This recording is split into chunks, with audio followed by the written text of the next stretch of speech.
ਸਿੰਘ ਜੰਮਿਆ ਤੁਰੋਂ ਅਕਾਲ ਹੋ ਕੇ, ਸਿੰਘਾਂ ਮੌਤ ਕੋਲੋਂ ਲਈਆਂ ਲੋਰੀਆਂ ਨੇ।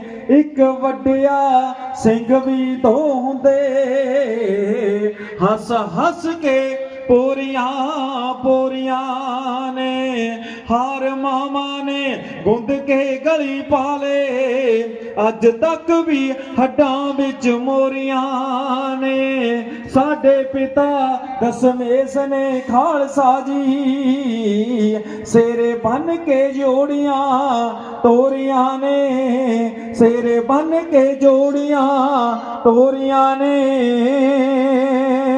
ਗੁਰੂ ਗੋਬਿੰਦ ਸਿੰਘ ਜੀ ਦੀ ਨੂਰਾ ਸੁਣ ਕੇ ਦਰਦ ਕਹਾਣੀ ਦੱਸਦੀ